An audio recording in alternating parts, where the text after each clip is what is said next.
नमस्कार दर्शक बंधु आपण को आम चैनल को स्वागत। यह भिडियो विशेष भाव में तुला राशि व्यक्ति विशेषों बहुत गुरुत्वपूर्ण रही। कहीं गुरुत्वपूर्ण रही आपण भिडियोटी को शेष पर्यंत देखिले जानीपारे। यही भिडियो रे आमे तुला राशि व्यक्तित्व, चरित्र, गुण, अभाव एवं कौन रही सेमानंकर भविष्यत सही विषय विस्तृत भाव में आलोचना करिबा। ता सहित जानिबा तुला राशि व्यक्ति काहेकि शुणती एते निंदा एवं अपवाद। किंतु भिडियोटी आरंभ करिबा पूर्वरु जदि आपणकर तुला राशि होइथाए एवं आपण भी ईश्वर को आंतरिक भाव में भक्ति एवं विश्वास करती तेबे भिडियोटी को लाइक करंतु एवं कमेंट बॉक्स रे जय जगन्नाथ, जय माँ लक्ष्मी अवश्य लिखि दियंतु। देखंतु राशि चक्रर सप्तम राशि हेउची तुला राशि एवं तुला राशिर रस्याधिपति हेले शुक्र देवता, जिए भोग विलास ऐश्वर्यर अधिपति अटंती। सेथिपाई तुला राशिर व्यक्ति माने अधिक भोग विलासर कामना करिथांती। निजर इच्छा पूरण करने को सबुबले स्वप्न देखि थांती। देखंतु भल पिंधिबा, भल खाइबा एवं सबु जिनिसरे बेस्ट खोजिबा तुला राशि व्यक्ति विशेषंकर प्रमुख परिचय अटे। ता सहित भ्रमण करने को मध्य एही लोक माने अधिक पसंद करिथांती। देखंतु तुला राशिर चिन्ह हैला जने पुरुष निकितिटिए धरी ठिया होइछि। एहार अर्थ हैला सबु जिनिस को बालांस करिबा एवं समस्त को खुशी रे रखिबा। सेथिपाई सेमानंकु जहा भी करिबा को पड़े सेमाने ताहा करिबा पाई प्रस्तुत थांती। एही लोक माने सुख दुख उभय को सठिक रूप रे बालांस करिथांती। दुख रे भांगी पड़ंतिनी किंबा सुखरे विभोर मध्य हुअन्ति नाही। सेमानंक पाई सबु परिस्थिति को सठिक भाव में नियंत्रण करी बालांस करी आगु को बढ़िबा को जीवनर मूल मंत्र बोली भाबी थांती। एही लोक मानंक सहित अधिकांश लोक निजर स्वार्थ आशारे जोड़ी होई थांती एवं तांका स्वार्थ पूरण हेबा परे छाड़ी चली जांती एवं निंदा करिबा आरंभ करि थांती। सबु पाई सारिबा परे मध्य सेही लोक निंदा सहिबा एथिपाई बड़ हृदयर आवश्यकता थाए एवं एही बड़ हृदय तुला राशिर लोकंक पाखरे अछि। जिए सबु करि सारिबा परे प्रशंसा बदल रे निंदार सामना करिथांती।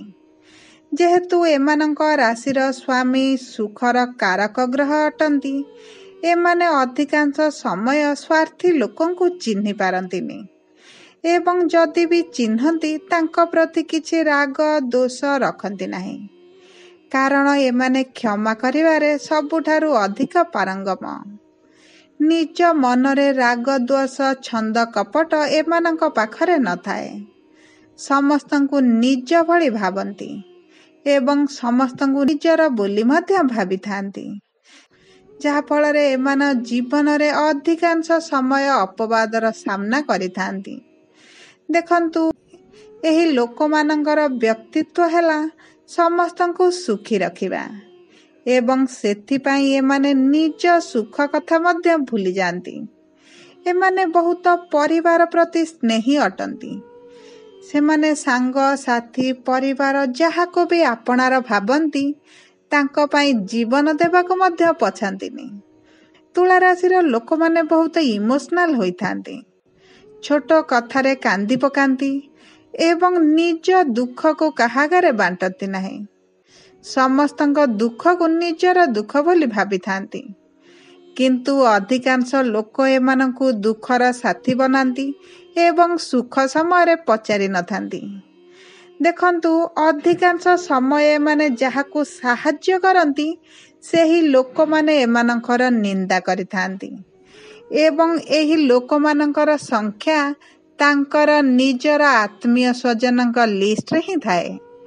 देखंतु आपणकर जदि तुला राशि होई थाए आपण जानिथिबे एही कथारे केते सत्यता अछि। କିମ୍ବା ଯଦି ଆପଣଙ୍କର ଜୀବନ ସାଥୀଙ୍କର ତୁଳା ରାଶି ହୋଇଥାଏ ତାହେଲେ ଆପଣମାନେ ବୁଝିପାରୁଥିବେ ଆପଣଙ୍କ ସାଥୀଙ୍କ ସହିତ କିଭଳି ଘଟଣା ଘଟିଛି। ଦେଖନ୍ତୁ, ପ୍ରଭୁ ଶୁକ୍ରଙ୍କର ଆଶୀର୍ବାଦ ଏହି ଲୋକଙ୍କ ଉପରେ ସଦା ସର୍ବଦା ରହିଥାଏ। ସେଥିପାଇଁ ଏମାନେ ଯାହା ଚାହାନ୍ତି ତାହା ପୂରଣ ହୋଇଯାଏ। ଏମାନେ ନିଜ ପାଇଁ କିଣିବା ସହିତ ତାଙ୍କ ପ୍ରିୟଜନଙ୍କ ପାଇଁ ମଧ୍ୟ ବହୁତ କିଛି ଜିନିଷ ଆଣିଥାନ୍ତି। ସବୁଠାରୁ ବଡ଼ କଥା ହେଲା ଏମାନେ କାହା ମୁହଁରେ ନାହିଁ କରିପାରନ୍ତି ନାହିଁ। ଯିଏ ଯାହା ମାଗିଲା କହିଲା ହୃଦୟ ବଡ଼ କରି ସବୁ ଜିନିଷ ଦେଇ ଦିଅନ୍ତି। ନିଜ ପାଇଁ କିଛି ନଥାଉ ପଛକେ ସାମ୍ନାବାଲା ଲୋକକୁ ନାହିଁ କରିପାରନ୍ତି ନାହିଁ। କାହାକୁ ଦୁଃଖୀ ଏମାନେ ଦେଖିପାରନ୍ତି ନାହିଁ। ଦେଖିବେ, ବହୁତ ତୁଳା ରାଶିର ଲୋକମାନଙ୍କର ଲୋନ୍ କିମ୍ବା ଋଣ ଅଧିକ ଥାଏ।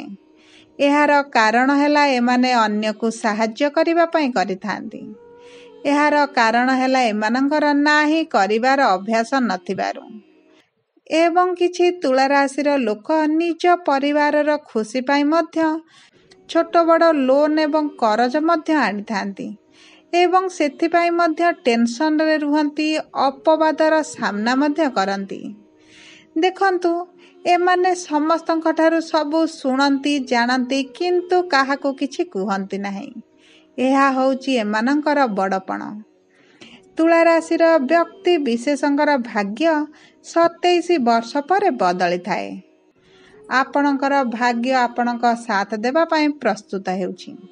ଆପଣଙ୍କର ଭାଗ୍ୟ ଖୁବ୍ ଶୀଘ୍ର ଆପଣଙ୍କର ସାଥ ଦେବ। ଦେଖନ୍ତୁ, ଏମାନଙ୍କୁ 27 ବର୍ଷ ପରେ ଏମାନଙ୍କ କ୍ୟାରିୟରରେ ଉନ୍ନତି ହୋଇଥାଏ ଏବଂ ତାଙ୍କୁ ଅଧିକ ସଫଳତା ମିଳିବା ଆରମ୍ଭ ହୋଇଥାଏ।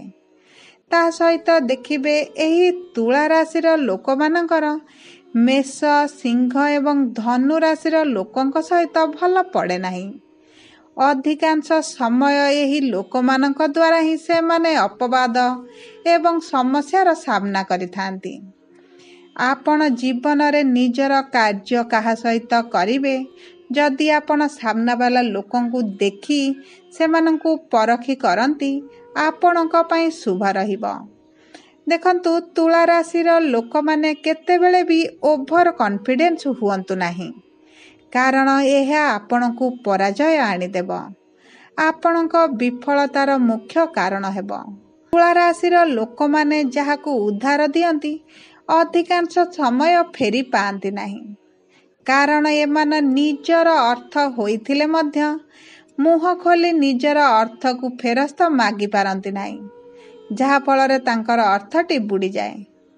ଆଗକୁ ଭବିଷ୍ୟତରେ ମଧ୍ୟ ଯଦି ଆପଣ କାହାକୁ ଉଦ୍ଧାର ଦେବା କଥା ଭାବୁଛନ୍ତି, ତାହେଲେ ଜାଣନ୍ତୁ ଯେ ଆପଣଙ୍କର ଅର୍ଥଟି ଫେରସ୍ତ ମିଳିବା ବହୁତ କଷ୍ଟକର ଏବଂ ଅଧିକାଂଶ ସମୟ ଆପଣଙ୍କର ଅର୍ଥଟି ବୁଡ଼ିଯିବାର ସମ୍ଭାବନା ଅଛି। ଯଦି ତୁଳା ରାଶିର ବ୍ୟକ୍ତିମାନେ ବିଜନେସ୍ କରନ୍ତି, ଅର୍ଥ ବୁଡ଼ିଯିବାର ମଧ୍ୟ ସମ୍ଭାବନା ଅଛି, କାରଣ ବିଜନେସ୍ ପାଇଁ ଯେଉଁ ଛନ୍ଦ, କପଟ, ରାଜନୀତି ଦରକାର, ତୁଳା ରାଶିର ଲୋକମାନେ ସେସବୁ କରିପାରନ୍ତି ନାହିଁ। ସରଳ ହୃଦୟର ହୋଇଥିବାରୁ ଲୋକଙ୍କ ସହିତ ଭେଦଭାବ କରିପାରନ୍ତି ନାହିଁ। ଏମାନେ ଗୋଟିଏ ଜାଗାରେ ଅଧିକ ସମୟ ରହିପାରନ୍ତି ନାହିଁ, କାରଣ ଏମାନେ ବହୁତ ଚଞ୍ଚଳ ସ୍ୱଭାବର ହୋଇଥାନ୍ତି। ସ୍ଥାନ ବଦଳାଇବା ଭଳି ଏମାନେ ନିଜ କ୍ୟାରିୟର ମଧ୍ୟ ବଦଳାଇବାକୁ ପସନ୍ଦ କରିଥାନ୍ତି। ଏହି ଲୋକଙ୍କର ସବୁଠାରୁ ବଡ଼ ସମସ୍ୟା ହେଲା ଏମାନଙ୍କର ଭୁଲି ଯିବାର ଅଭ୍ୟାସଟି। ଆପଣ ଦେଖିବେ, ବହୁତ ଗୁରୁତ୍ୱପୂର୍ଣ୍ଣ କାମ ହେଉ କିମ୍ବା ବହୁତ ଗୁରୁତ୍ୱପୂର୍ଣ୍ଣ କଥା ହେଉ, ଏମାନେ ଭୁଲି ଯାଆନ୍ତି ଏବଂ ସେଥିପାଇଁ ଅସୁବିଧାର ସାମ୍ନା ମଧ୍ୟ କରିଥାନ୍ତି। ତେଣୁକରି ତାହେଲେ ଆପଣ ଗୋଟିଏ ଡାଏରୀଟିଏ ଲେଖନ୍ତୁ ଏବଂ ସେହି ଡାଏରୀରେ ଆପଣଙ୍କର ଗୁରୁତ୍ୱପୂର୍ଣ୍ଣ କଥାଗୁଡ଼ିକୁ କିମ୍ବା ଗୁରୁତ୍ୱପୂର୍ଣ୍ଣ କାମଗୁଡ଼ିକୁ ନୋଟ୍ କରି ନିଅନ୍ତୁ, ଯାହାଫଳରେ ଆପଣଙ୍କ ଭୁଲିବାର ସମ୍ଭାବନା କମ୍ ରହୁଛି ଏବଂ ଆପଣ ସଠିକ୍ ସମୟରେ ସଠିକ୍ କାମ କରିପାରିବେ। ଦେଖନ୍ତୁ, ଏହି ଲୋକମାନେ ବହୁତ ବିଶ୍ୱସ୍ତ ଅଟନ୍ତି। ଆପଣ ଯାହା ବି ସେମାନଙ୍କ ଆଗରେ ସେୟାର କରିବେ, ନିଜର ଭାବନା ପ୍ରକାଶ କରିବେ, ଏମାନେ ନିଜ ଭିତରେ ହିଁ ରଖିଥାନ୍ତି। ଗୋଟିଏ କାନରୁ ଦୁଇ କାନ କରିବାକୁ ଦିଅନ୍ତି ନାହିଁ। ସବୁଠାରୁ ବିଶ୍ୱସ୍ତ ବ୍ୟକ୍ତି ହେଲେ ଏହି ତୁଳା ରାଶିର ଲୋକମାନେ ଏବଂ ସେହି କାରଣରୁ ଏମାନେ ସମସ୍ତଙ୍କୁ ସହଜରେ ବିଶ୍ୱାସ କରନ୍ତି ଏବଂ ସମସ୍ତଙ୍କୁ ନିଜ ଭଳି ଭାବନ୍ତି, ଯାହାଫଳରେ ଏମାନେ ବହୁତ ଥର ବିଶ୍ୱାସଘାତକତାର ସାମ୍ନା କରନ୍ତି। ଆପଣ ଆଶା କରି ଏମାନେ ବିଫଳତାର ସାମ୍ନା କରନ୍ତି। ଏମାନଙ୍କ ପାଖରେ ସ୍ନେହ ପ୍ରେମ ଭରପୁର ଥାଏ। ସମସ୍ତଙ୍କୁ ନିଜର କରି ରଖିବାକୁ ଚେଷ୍ଟା କରନ୍ତି। ସମସ୍ତଙ୍କ ପାଖରେ ଠିଆ ହେବା ପାଇଁ ଆଗଭର ହୋଇଥାନ୍ତି। ଦେଖିବେ, ଯେକୌଣସି ବିପଦରେ ବା ସମସ୍ୟାରେ କେହି ଜଣେ ଥାଏ, ଏହି ତୁଳା ରାଶିର ବ୍ୟକ୍ତିମାନେ ପ୍ରଥମେ ସେଠାରେ ଥାନ୍ତି ଏବଂ ସାହାଯ୍ୟ କରିବାକୁ ଏମାନେ ବହୁତ ଭଲ ପାଆନ୍ତି। ଭଗବାନଙ୍କ ଆଶୀର୍ବାଦରୁ ଏମାନେ ବହୁତ ଦୟାଳୁ ସ୍ୱଭାବର ହୋଇଥାନ୍ତି। ନିଷ୍କପଟ ଭାବେ କାହାକୁ ନ୍ୟାୟ ମଧ୍ୟ ଦେଇଥାନ୍ତି। ଏହି ଲୋକମାନେ ବହୁତ ରୋମାଣ୍ଟିକ ମଧ୍ୟ ହୋଇଥାନ୍ତି। ନିଜର ଜୀବନସାଥୀକୁ ଅଧିକ ଭଲ ପାଆନ୍ତି ଏବଂ ନିଜଠାରୁ ଅଧିକ ନିଜ ଜୀବନସାଥୀ ପ୍ରତି କେୟାର କରନ୍ତି।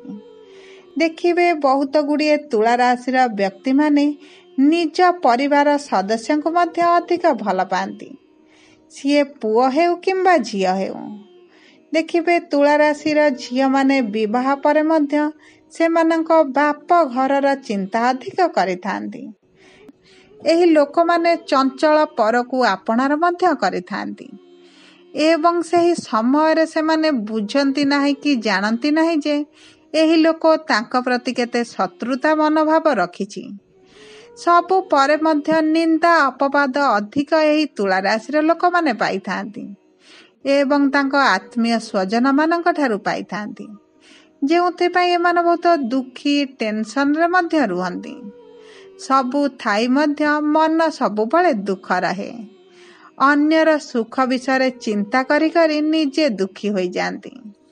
ଦେଖନ୍ତୁ, ଆପଣଙ୍କୁ ଶୁଭାଶୁଭ ଫଳ ମିଳିବାକୁ ହେଲେ ଆପଣ ଦୁର୍ଗାଙ୍କର ଉପାସନା କରନ୍ତୁ। ଆପଣ ଘରେ ଦୁର୍ଗା ଚାଳିଶା ପାଠ କରନ୍ତୁ ଏବଂ ଚେଷ୍ଟା କରନ୍ତୁ ଦକ୍ଷିଣ କାଳୀଙ୍କର ଦର୍ଶନ କରିବା ପାଇଁ, ଯାହାଫଳରେ ଆପଣଙ୍କ ମନ ବାଞ୍ଛା ପୂରଣ ହୋଇଯିବ। ଆପଣଙ୍କର ଭବିଷ୍ୟତରେ ଆସୁଥିବା ଅଶୁଭତ୍ୱ ଦୂର ହୋଇଯିବ। ସବୁ ପରେ ଯଦି ଆପଣଙ୍କର ତୁଳା ରାଶି ହୋଇଥାଏ, ଆମର ଏହି ଭିଡ଼ିଓରେ କେତେ କଥା ଆପଣଙ୍କୁ ସଠିକ୍ ଲାଗିଲା ଆପଣ କମେଣ୍ଟ ବକ୍ସରେ ଲେଖନ୍ତୁ ଏବଂ ଆପଣଙ୍କର କେହି ନିଜର ଲୋକଙ୍କର ଯଦି ତୁଳା ରାଶି ହୋଇଥାଏ, ସେମାନଙ୍କ ପାଖକୁ ଭିଡ଼ିଓଟି ସେୟାର କରନ୍ତୁ ଏବଂ ନିଜ ବିଷୟରେ ତାଙ୍କୁ ଜାଣିବାକୁ ଗୋଟିଏ ସୁଯୋଗ ଦିଅନ୍ତୁ। ଯଦି ଆପଣଙ୍କୁ ଆମ ଭିଡ଼ିଓଟି ପସନ୍ଦ ଆସେ, ଭିଡ଼ିଓଟିକୁ ଲାଇକ୍ କରନ୍ତୁ। ଯଦି ପ୍ରଥମ ଥର ଆମ ଚ୍ୟାନେଲକୁ ଆସିଛନ୍ତି, ଚ୍ୟାନେଲଟିକୁ ସବସ୍କ୍ରାଇବ୍ କରନ୍ତୁ। ଧନ୍ୟବାଦ।